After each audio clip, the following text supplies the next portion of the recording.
slideshow? Yes, please. Alright.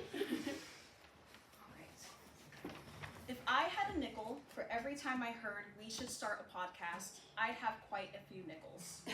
From true crime and celebrity interviews to the saddening group of white men at microphones, we have a lot of options to choose from when it comes to podcasts.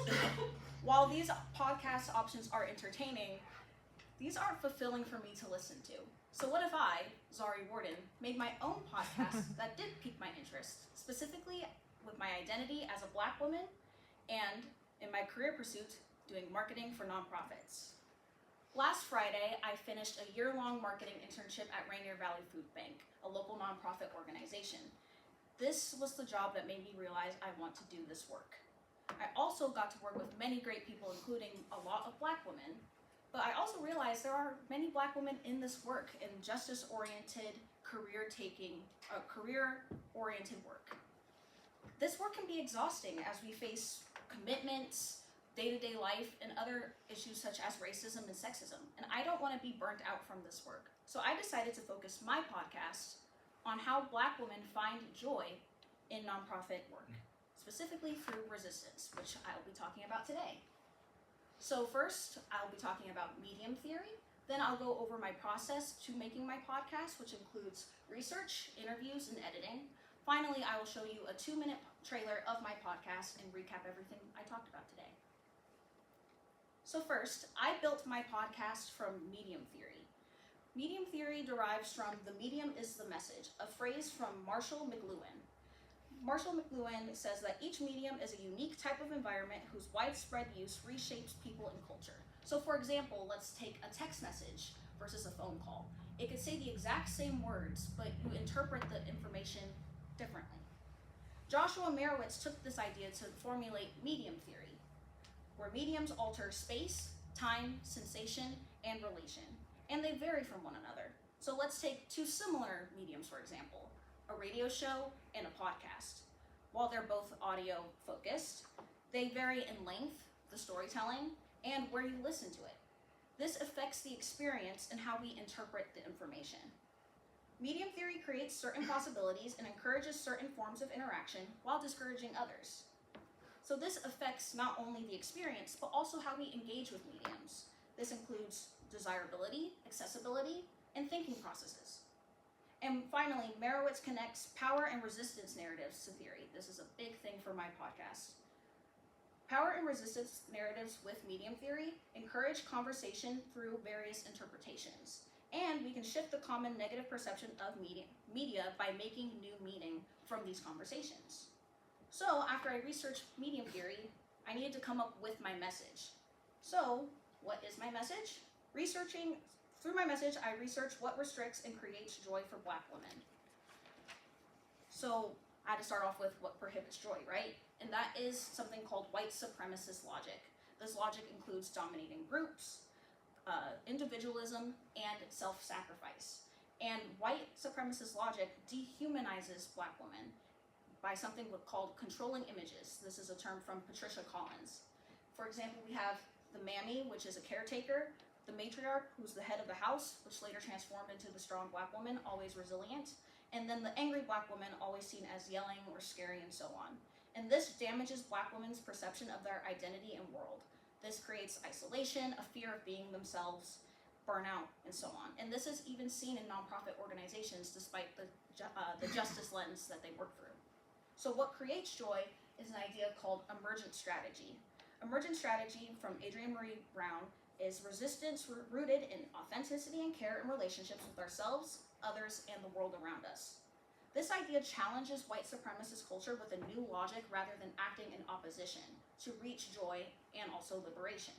Some principles include there's a conversation in the room only these people at this moment can have, find it, move at the speed of trust, build the resilience by building relationships, and less prep, more presence. And these three principles are what I wanted to focus on in my podcast. After I formulated my message, I interviewed different Black women in nonprofit work to hear their experiences. The three Black women I interviewed are Yana, Takia, who's my stepmom, and Atia, and they're all in corporate, national, and local nonprofits. When I interviewed them, I connected my interview questions to my research.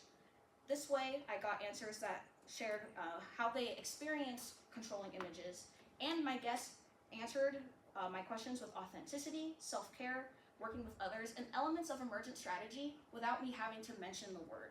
This is putting emergent strategy into practice, and this is also making the medium the message. I also connected my interview questions to my guests' background and interest. So this ensured a comfortable, safe environment for them to express themselves, which is another important part of emergent strategy, and their passion and honesty could shine through. And I was also able to build relationships while I did these interviews, again, putting emergent strategy into practice. And throughout this podcast, I can also bring people along by sharing these stories, making it a very universal experience. Finally, with my process, I incorporated emergent strategy with my editing. I did interview audio, my narration, and the music. So the audio shows the impacts of controlling images and emergent strategy, which you'll see in just a moment.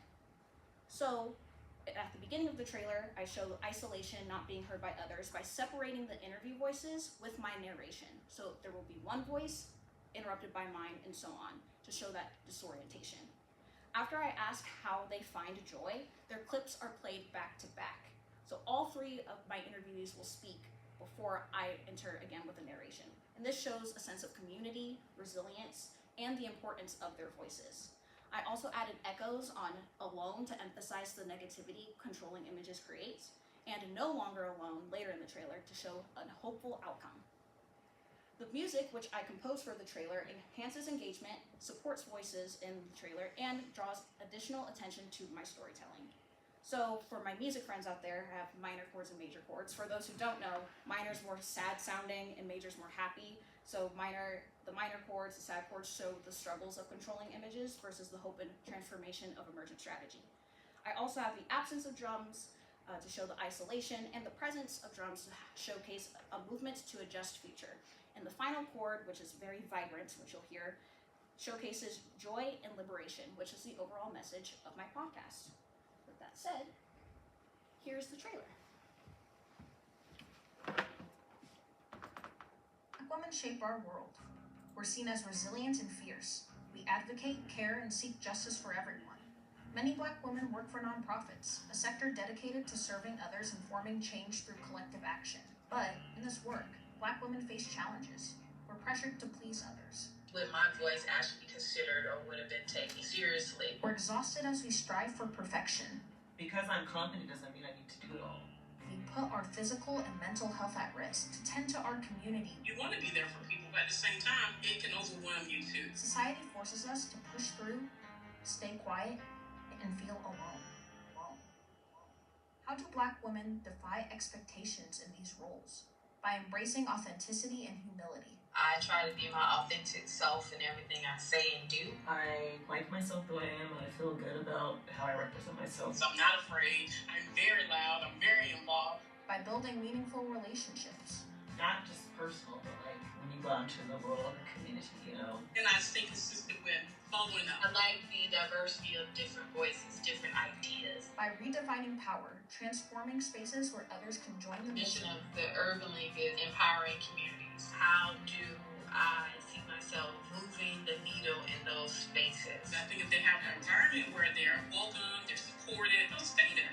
Really paying attention to your body and your mental and emotional health. To strive for community care. Our goal now is to get more people of color, hire Black nurses. SENA is growing in nursing.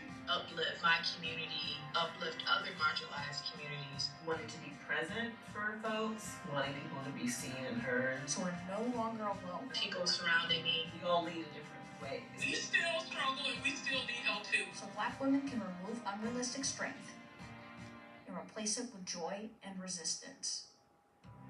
Black Women in Nonprofits podcast coming soon. So that is the trailer. So just to recap some things, my podcast applies medium theory to create compelling discussions and encourage possibilities of a liberatory system in nonprofit spaces. And this is by using emergent strategy. So audiences can reflect while listening, whether they relate to the information or learn something new from the guest, and they can continue the conversation and uplift these voices outside of the podcast. My guests can embrace identity and express themselves in these conversations, and by having a podcast, I'm making this accessible for people. Technology can bring various communities together and transform nonprofits into joyful, liberating spaces. So, in conclusion, with theory, my process, and the final trailer, I showed you today that Black women find joy in nonprofit work through a new system of resistance. I'm happy to say that I will be continuing this podcast once I graduate and things calm down. And I hope to use this podcast to inspire nonprofits to center Black women's voices and use emergent strategy in their spaces. I also can't wait to build relationships and strengthen my relationships with the people I interview with. Podcasts can shift perspectives and bring people together. So if these white men podcasters hear my show, I hope they learn a thing or two. Thank you so much.